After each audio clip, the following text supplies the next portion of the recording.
নমস্কার বন্ধুরা, welcome to my channel Mithu রান্না জনসন। আশা করি সকলে সুস্থ আছেন ও ভালো আছেন। আজ আমি নিয়ে চলে এসেছি পুঁই বিট্টুলির রেসিপি। দারুণ সুস্বাদু এই পুঁই বিট্টুলির রেসিপি এই শীতের সময় করলে দুর্দান্ত লাগে। নানা রকম সবজি দিয়ে এই পুঁই বিট্টুলি আজ আমি আপনাদের করে দেখাবো। অসম্ভব সুন্দর হয় খেতে। যারা খায় তারা তো জানেই, যারা খায় না তাদেরকে অনুরোধ করব একবার এইভাবে খাবার জন্য। দেখবেন এর স্বাদ কিন্তু মুখে লেগে থাকবে। অনেকেই জানেন, কিন্তু আমি কীভাবে করি তা আমি আপনাদের সাথে শেয়ার করছি। দেখতে থাকুন, আশা করি ভালো লাগবে। আজ আমি চিংড়ি মাছ দিয়ে পুঁই বিটুলি করে দেখাচ্ছি আপনাদের। এই শীতের সময় বিভিন্ন রকম সবজি পাওয়া যায়, আর এই পুঁই বিটুলিও পাওয়া যায়। শীতের নানা রকম সবজির মধ্যে এই পুঁই বিটুলি কিন্তু দারুণ লাগে খেতে। এই পুঁই বিটুলি আজ আমি আপনাদের করে দেখাচ্ছি, দেখতে থাকুন, আশা করি ভালো লাগবে। পুঁই বিটুলি রেসিপি করার জন্য এখানে আমি পুঁই বিটুলিগুলোকে ছোটো ছোটো করে কেটে নিয়েছি। খুব বেশি ছোটো করে নিই, 1.5 থেকে 2 ইঞ্চি মতো সাইজ রেখেছি। আর নিয়ে নিয়েছি কুমড়ো, সিম, আলু, বেগুন আর সামান্য পেঁয়াজকলি। ব্যাস, পেঁয়াজকলিটা অপশনাল। সমস্ত সবজি আমি খুব ভালো করে ধুয়ে কেটে পরিষ্কার করে নিয়েছি। তারপর অন্যদিকে গ্যাসে কড়া বসিয়ে দিলাম। কড়া বসিয়ে সামান্য পরিমাণে তেল দিচ্ছি। তেলটা আপনারা আপনাদের পরিমাণ মতো বুঝে নেবেন। তেলটা খুব ভালো করে গরম হয়ে এলে তেলের মধ্যে ফোড়ন দিয়ে দেবো। ফোড়ন দেওয়ার জন্য প্রথমে আমি দিচ্ছি 5 ফোড়ন, আর দিয়ে দেবো পেঁয়াজ আর লঙ্কা কুচি। লঙ্কাটাকে খুব বেশি কোচাইনি, একটা লঙ্কাকে 3 থেকে 4টে কাট দিয়েছি, আর একটা গোটা পেঁয়াজ কুচি করে দিয়েছি। এরপর হালকা করে পেঁয়াজ আর লঙ্কাটা ভাজা করে নেব। তারপর দিয়ে দেব চিংড়ি মাছ। এই সময় চিংড়ি মাছটা দিয়ে দিলে কিন্তু তরকারির স্বাদটা দুর্দান্ত হয়। সমস্ত সবজির সাথে চিংড়ি মাছের ফ্লেভারটা চলে যায়। অনেকেই চিংড়ি মাছ আগে ভেজে তুলে রেখে দেন, লাস্টে দেন, কিন্তু আমি এইভাবে করি। একবার এইভাবে চিংড়ি মাছ দিয়ে রান্না করে দেখবেন, চিংড়ি মাছের ফ্লেভারটা সমস্ত সবজির সাথে মিশে দুর্দান্ত স্বাদ হয়। তারপর দিয়ে দিলাম সামান্য পরিমাণে লবণ আর সামান্য পরিমাণে হলুদ। লবণ হলুদ দিয়ে চিংড়ি মাছটা হালকা করে ভেজে নেব।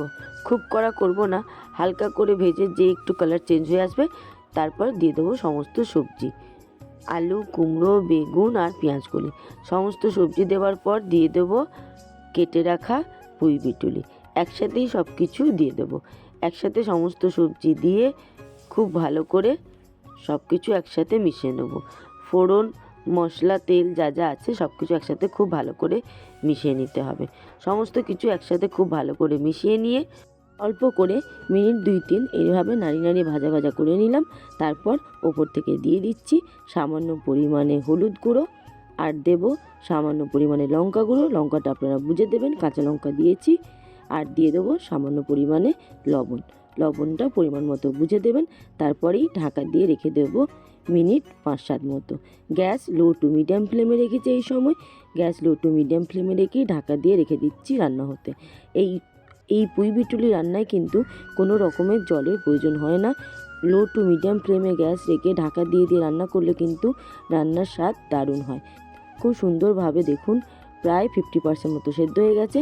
এই সময় সব কিছু একসাথে খুব ভালোভাবে নাড়িয়ে নিলাম। তারপরে আবারও ঢাকা দিয়ে রেখে দেবো মিনিট 5-7 মতো।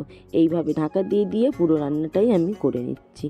আর কোনো মশলারই প্রয়োজন হয় না, দারুণ সুস্বাদু হয় এই পুঁই বিটুলি। এই শীতের সময় কিন্তু একবার এই পুঁই বিটুলি অতি অবশ্যই করে খাবেন। অনেকে পুঁই বিটুলি বলে থাকে, অনেকে পুঁই মিটুলি বলে থাকে, অনেকে আবার পুঁই মঞ্জুরি বলে। এটা আসলে পুঁই গাছের ফল। এই ফল থেকে দারুণ সুন্দর ফুলও হয়, ছোট্ট ছোট্ট বেশ সুন্দর ফুল হয়। আবারও ঢাকা দিয়ে রেখে দিলাম মিনিট 7 মতো। দেখুন 5-7 মিনিট পরে ফিরে এলাম। সবজি থেকে কতটা পরিমাণ জল বেরিয়েছে দেখুন, কি সুন্দর লাগছে দেখতে, তাই না? এইভাবে আপনারা পুঁই মিটুলি অতি অবশ্যই ঘরে একদিন করে ফেলবেন। যে খান তার তো দারুণ লাগবেই, আর যে এই পুঁই মিটুলি খায় না সেও খেলে কিন্তু অসম্ভব সুন্দর বলবে। সমস্ত রান্না কিন্তু প্রায় আমার 90% হয়ে গেছে। সব সবজি খুব ভালোভাবে সেদ্ধ হয়ে গেছে। এইভাবে খুব সুন্দরভাবে নাড়িয়ে নাড়িয়ে অতিরিক্ত যে সবজির জলটা আছে সেটা শুকিয়ে নেব। তারপর একদম গায়ে মাখা মাখা করে পরিবেশন করে দেবো। গরম ভাতের সাথে কিন্তু জাস্ট অসাধারণ লাগে। আজকে আমার পুঁই মঞ্জুরি একদম রেডি টু সার্ভ। আপনারা কে কী নামে ডাকেন অতি অবশ্যই আমাকে কমেন্ট করে জানাবেন। আজকের আমার এই পুঁই মিটুলি রান্না আপনাদের কেমন লাগলো অতি অবশ্যই আমাকে কমেন্ট করে জানাবেন। ভালো লাগলে একটি লাইক করে দেবেন। আর আমার চ্যানেলে যদি নতুন বন্ধু হয়ে থাকেন, আমার চ্যানেলটি কিন্তু সাবস্ক্রাইব করার অনুরোধ রইল। সাবস্ক্রাইব করে পাশে বেল আইকনটিতে ক্লিক করে অল করে দেবেন, তাহলে যখনই যা দেবো তৎক্ষণাৎ আপনাদের কাছে পৌঁছে যাবে। আজ তাহলে আসি, দেখা হবে আরেকটি অন্য রেসিপি নিয়ে। ততক্ষণ ভালো থাকবেন, সুস্থ থাকবেন এবং সাবধানে থাকবেন। আর অতি অবশ্যই এইভাবে পুঁই মিটুলি একবার করে খাবেন। আজ তাহলে আসি, এতক্ষণ আমার সাথে থাকার জন্য অসংখ্য ধন্যবাদ।